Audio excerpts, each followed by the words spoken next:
Thank you. Yeah, so it's a long title, so maybe I should walk you through it. So it's about 1RDMFT. Well, okay, so that's more of this. So then this is specifically about the canonical ensemble. So we've already seen the talk by Serena Suter, and they have a work on the archive for this canonical ensemble 1RDMFT. And then the first part about the efficient bosonic and fermionic Sinkhorn algorithms you will hopefully figure out during the talk. So finite temperature 1RDMFT. So typically, what you see mostly is applications of DFT and 1RDMFT at zero temperature, and that's mostly because we treat electrons, and usually temperature isn't that relevant for electrons. However, finite temperature 1RDMFT I think is especially interesting, more so than DFT, because fractional occupations are already present at zero temperature, so the situation doesn't get that much worse at finite temperature.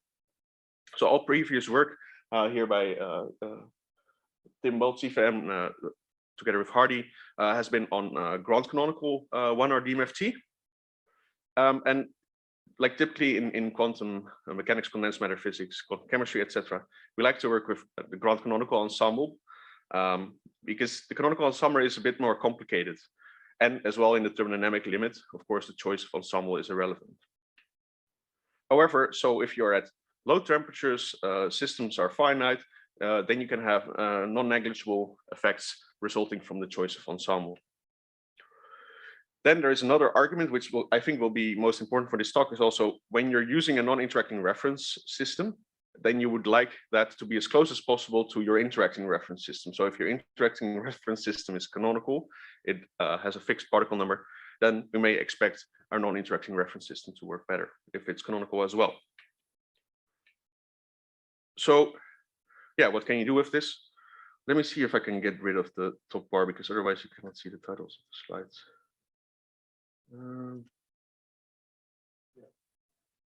Yeah, so one particular field is warm dense matter. So that's where the electronic correlation effects, the quantum effects are important, but as well the thermal effects are important. But you can also use this again for zero temperature, derive new approximations to zero temperature, for example, with electrons. So you can use this non-interacting ensemble functionals as a base functional. You can choose any you want. And as we have seen a lot in this conference about IDMFT, based on this article by Wang and Barents, you can use the entropy to model correlation energy if you want. So what will I be discussing? So the theoretical foundations of canonical 1RDMFT we've already seen by Suter and Giesberts. In particular, we have unique V representability in thermal 1RDMFT. So in this talk, I will take several steps in establishing a practical canonical 1RDMFT by introducing a non-interacting reference system. So the focus is really on the methodology. I don't have so many results. Establishing the theory, required algorithms, and then implementing them in Python with JAX. So the package I developed for this is called BF Sinkhorn. It's open source. All figures can be generated with supplied notebooks. I added buttons so that you can directly open all the notebooks in Google Colab, and you can immediately install the package and play around with it. So I try to make it easy in this case to experiment a bit with it for other people. And then finally, I have some preliminary investigation of the formalism for electrons at zero temperature. So just a brief preliminary, just general about 1RDMFT. So if we want to go towards approximations for our correlation functional, we typically model our 2RDM capital gamma in terms of the 1RDM small gamma. And then we contract it with our 2 electron or two particle integrals to get our interaction energy, W here. So this 2RDM, there's a typically used decomposition of the 2RDM in terms of a Hartree part, a exchange part, and a cumulant part. So this is, I think, best attributed to Bosonic, yeah. And in terms of the natural orbitals, so if you're working in a diagonal 1RDM, you get an expression like this. Now, what is then something you can see this decomposition at is that we introduce, yeah, so we have a cumulant, and this leads to a certain correlation energy. And then we have some, yeah, let's say Hartree exchange part, which I label here with ground canonical, and why I do that will come back later. So yeah, but I'm being a bit sloppy because then I should have also put a plus minus sign in the 2RDM. Yeah, but one more question since we are looking at this equation. Yeah. You have anti-symmetrized to get from integrals, and the gamma is not anti-symmetric. Because you have double bar, yeah. Can be both, can be symmetrized, can be anti-symmetrized, doesn't really matter for this expression. Yeah, true. No, so to be clear, in this talk I will also treat bosons. So aside from this unfortunate minus sign, everything else will be both for bosons and for fermions. Yes, no. Yeah, you just get a plus instead of a minus. Yeah. So at finite temperature, if we look at it as a minimization problem, so in a canonical ensemble, what we do is we minimize our free energy. So here, gamma hat is the n-body density matrix over which we minimize. We minimize such that it traces to 1, and it should also be positive semi-definite. And then what we minimize in expression is just an energy and an entropy term, or so minus the entropy, actually, this gamma log gamma term. In the ground canonical case, we have instead this not the free energy, but the ground potential. We minimize over all density matrices in the Fock space. And then we get this additional term depending on the chemical potential in there. So that's all kind of standard theory. So the 1RDM at finite temperature satisfies 2 inequalities. So for both bosons, and fermions, it is positive definite, and for fermions, 1 minus the 1RDM is positive definite. So at 0 temperature, you can have positive semi-definiteness, but at finite temperature, you cannot. So that means that our occupation numbers in general are larger than 0, and for fermions, they are also smaller than 1. So furthermore, for any interaction, also no interaction in this talk, especially important, there is a one-to-one mapping between the one particle Hamiltonian and the one body reduced density matrix. This is not something you have at 0 temperature, and it's convenient. So if we go to 1RDMFT, just want to go through this very briefly. Of course, we just replace our minimization over all density matrices by minimization only over the 1RDM of the one body part, and then we have remaining functionals for the electron-electron or the particle-particle interaction and the entropy here at the end. And the same for the ground canonical, except you also introduce a chemical potential.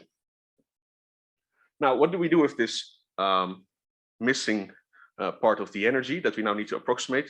We can use a constraint search formalism a la Valone, but now at finite temperature, where we minimize over all n particle density matrices yielding the correct 1RDM, minimize the particle-particle interaction energy and minus the entropy. So now what we would like to do is discuss something about reference systems. So at 0 temperature, really the success of DFT, I think, can be attributed to the Kohn-Sham system. And this works especially well because for weakly correlated systems, the single slate determinant approximation works well and is computationally efficient. 1RDMFT, however, the 1RDM is not idempotent. There is no single slate determinant reference system. You can still introduce a non-interacting Hamiltonian, but it's kind of pathological in the sense that you get these orbital energies in front, these epsilon p. But if we look at these epsilon p, so here I plot them increasing, going upwards, and here I have some orbitals. Then the top orbitals here correspond to 0 occupation. Then there is this degenerate set at the chemical potential, so at the Fermi level, where they are partially occupied. So green is for bosons and red is for fermions because they are bad. And then the ones below, they are all corresponding to fully occupied orbitals. Now, the problem is that at 0 temperature even, this degenerate set is basically almost all orbitals. So our Hamiltonian is essentially a constant. So this is a completely useless situation for us. But at finite temperature, things change a bit. So this I already mentioned before. At finite temperature, DFT advantage kind of vanishes. There's no more single slate determinant. But for one RDMFT, we can do the following. So we take our constraint search functional from before, and we just remove the interaction. And now we get something very strange, because we are just minimizing minus the entropy, right? So then there's an even stranger aspect to this, is that, so here we are minimizing minus the entropy, and we can just take the temperature in front because it's just a constant, and therefore this non-interacting reference system is temperature independent. And in the end, also this non-interacting entropy is temperature independent. So I can apply it to zero temperature as well, it doesn't really matter.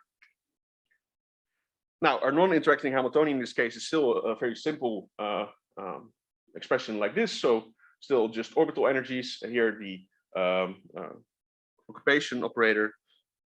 But yeah, there's some dependence on the temperature in the Hamiltonian and in these energies, but the orbital energies satisfy a very simple scaling relation. So if I have my orbital energies at beta prime and I want to have them at beta, where beta is the inverse temperature, I multiply by beta prime, divide by beta, and I have my correct expression. Now we see, however, that exactly this kind of degeneracy mess we obtain is still there, because if you take beta to infinity, if you go to zero temperature, then all the orbital energies are going to zero again. Shifted by the chemical potential, I should say. So what we do is we define a non-interacting free energy approximation, which is this non-interacting functional, where we just evaluate the particle interaction energy on the non-interacting system, the one that maximizes the entropy, and then we have this entropy term. So note that this beta dependence only comes from the term in front of the entropy. Then we need to write the correlation free energy functional, right? Because this is most definitely not enough, but that's not really the topic of this talk. Important is to note that the functional for the canonical ensemble, the ground canonical ensemble are not the same. The constraint search is over a different Hilbert space. Need to hurry up. Okay. In the ground canonical ensemble, all expressions are well known. The entropy is this nice term with the NP log NP, 1 minus NP log 1 minus NP. We have the Fermi-Dirac or Bose-Einstein statistics. And we have a direct relation between orbital energies and natural orbital occupation numbers. So you can just do that. It only depends on, so the orbital energies only depends on the occupation of the corresponding orbital. We can get the grand canonical by taking this expectation value of the two particle interaction. We get an expression for this ground canonical energy, and that's why I before called this expression the ground canonical one. And okay, a certain approximation to the two are here. So in the canonical ensemble, things are much more difficult. Well, much more. Okay. Methods have been developed for evaluating expectation value. In particular, I think for my article, this article by Bargatti, Yu, and Maestro 2020 in Physical Review Research was very important because they give very clear expressions. And the concept they introduce are so-called auxiliary partition functions. So we have two types of auxiliary partition functions, one that we need for bosons and one for fermions. So this cup P means that we calculate the partition function, but adding another orbital with the same energy as P. And this slash, so the minus P, is remove an orbital P, and that's what we need for fermions. We can then compute our partition function in the following way, where we use the partition functions for less particles, and this expression CK uses the orbital energies. Then once you have these partition functions, you can get the auxiliary partition functions using this sum from the partition functions. So, however, there's no clear way to invert the relation between the orbital energies and the occupation numbers, which are hidden behind the Zoom thing. So, but due to the results of Suter and Giesberts, we know that there is a one-to-one mapping between these orbital energies and natural orbital occupation numbers. So one suggestion is what you could do is this is related to stuff in optimal transport with an entropic regularization. You can use an iterative Sinkhorn algorithm where you have the partition functions at a certain iteration. You have these auxiliary partition functions at a certain iteration and the occupation numbers. And this is basically just an inversion that you have to do step by step to get the correct orbital energies that reproduce the natural orbital occupation numbers. So an improved algorithm for bosons and fermions is by using some expressions in terms of these auxiliary partition functions. And then you get the following expression where you no longer have the partition function here, but you have an auxiliary partition function. And here in front is exactly the orbital energies in the ground canonical ensemble. And these last two terms are a correction. And that's why I developed this actually. So how do you do this in practice?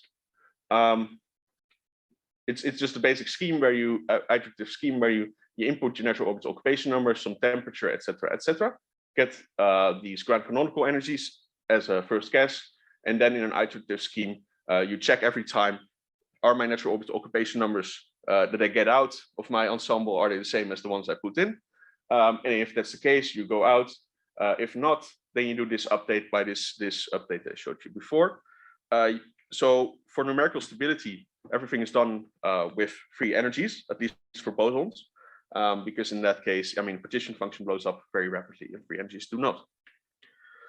Computational cost is roughly quadratic in the number of orbitals, but it's embarrassingly parallel, and memory costs are number of orbitals.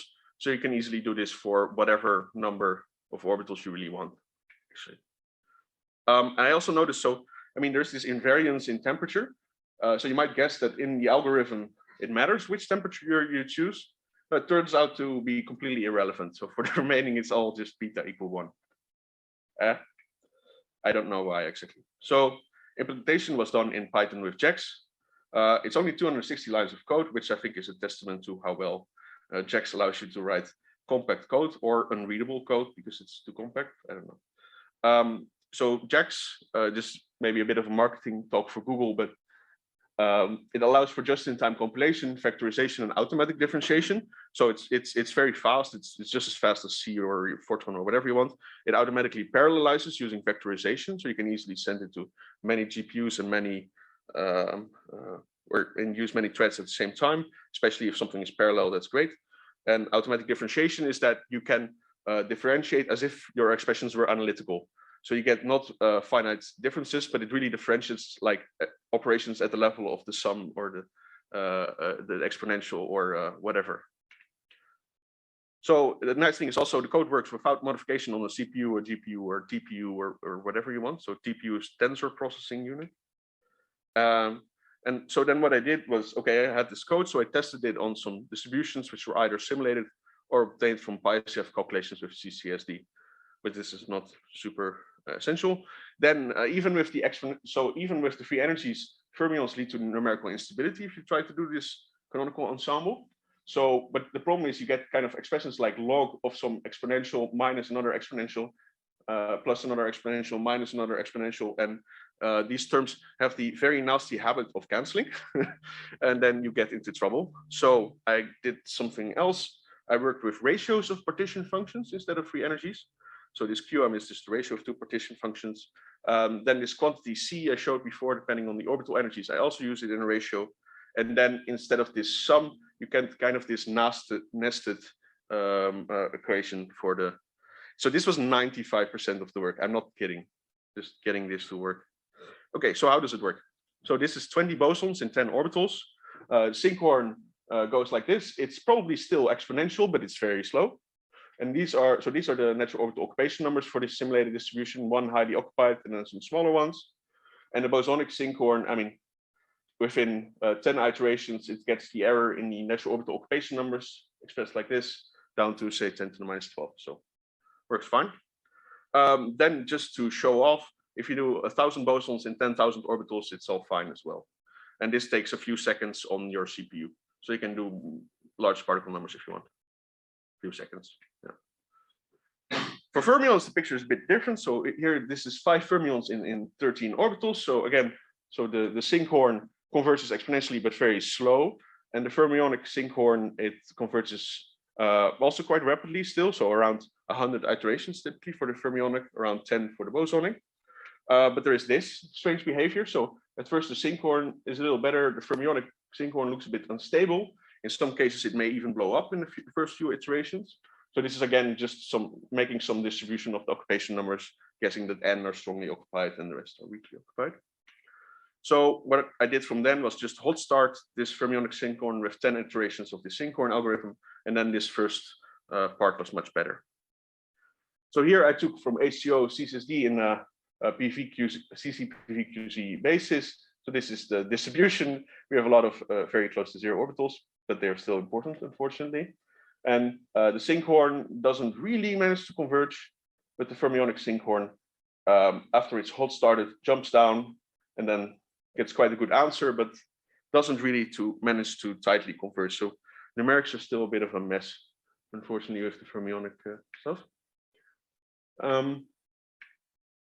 Okay, so that was getting the actual algorithm, getting the ensemble. How much time do I have? 10 minutes, including discussion. Ah, great. Okay.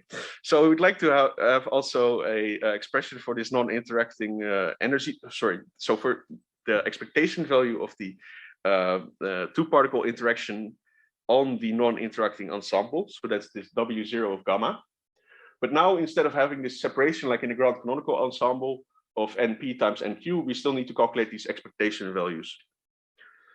This is a bit nasty because you need to do the AO to NO transform and you cannot really easily decouple it. So this is a disadvantage.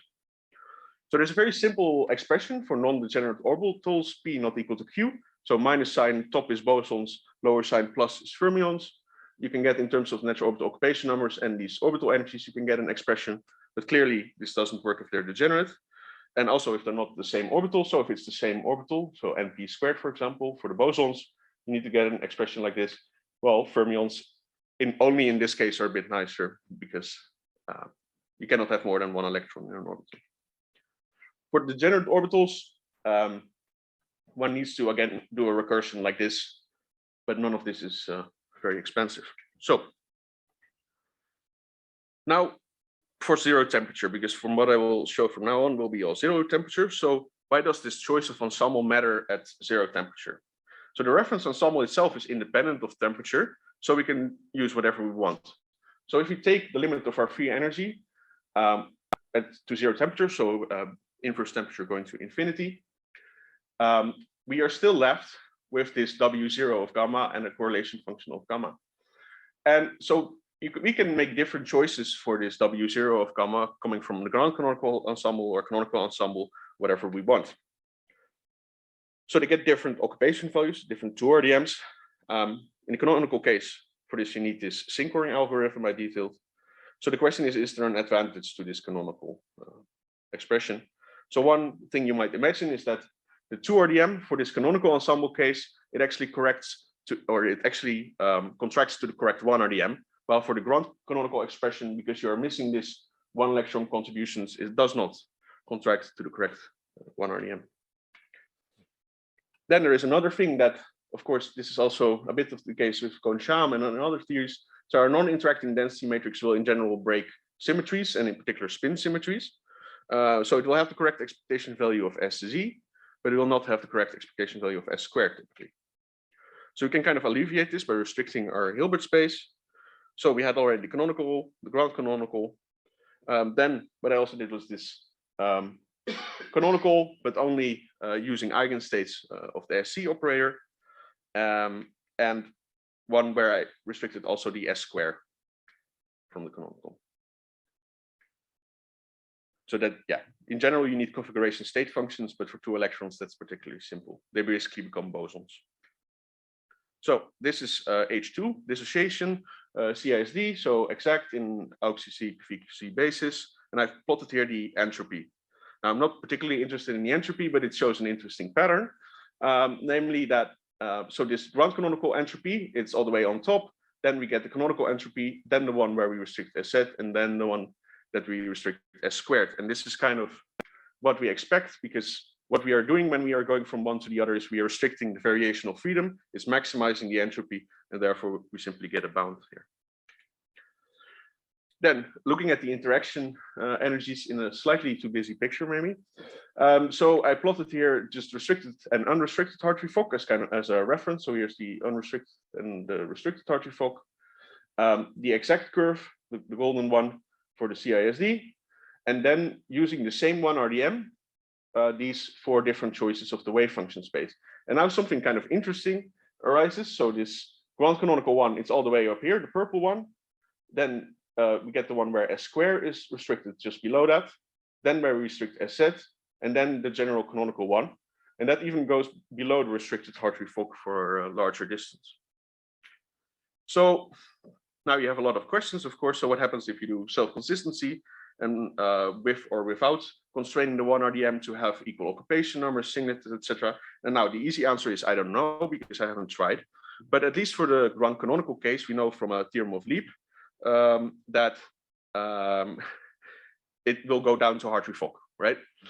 But then if you look at this canonical one, it's already below restricted Hartree-Fock, but the one RDM is actually restricted in the sense that it has equal occupations for spin up and spin down.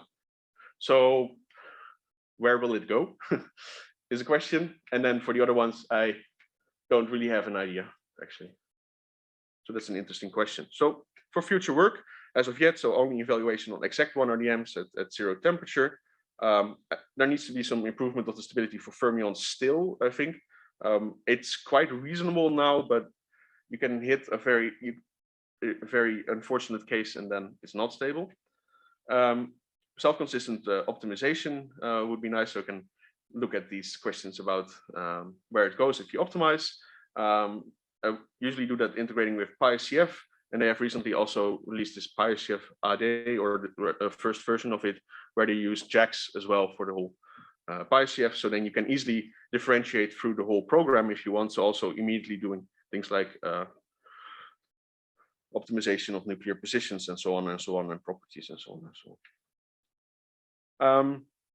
For this, I need to change a little bit the calculation of these two particle elements, because the splitting in degenerate and non-degenerate is not really stable. We need to get the derivative of this W0, and we need to do that via getting derivatives orbital energies with respect to occupation numbers, but you can do that either via automatic differentiation in JAX, which is nice, or the implicit function theorem. Of course, the missing correlation functional, and in preparation is a reference that takes into account part of the interaction, but is still based on this kind of optimal transport formalism that is also used here. So here's yeah, it's a cliffhanger. I'm being a bit mean, but so this only is something I've been working on for a while. It's also based on optimal transport, but it dissociates correctly. Also for H3, H4, etc., etc. So to conclude, so finite temperature 1 RDMFT in the canonical ensemble, not ground canonical ensemble, was studied numerically for the first time. A non-interacting reference system was introduced. These bosonic and fermionic Sinkhorn algorithms were derived and implemented in the package, in the BF Sinkhorn package, and the algorithms were shown to be efficient and perform well for both simulated and ground state 1 RDMs. And yeah, there's some interesting behavior in this functional relative to the ground canonical one. So thank you for listening. Thank you very much.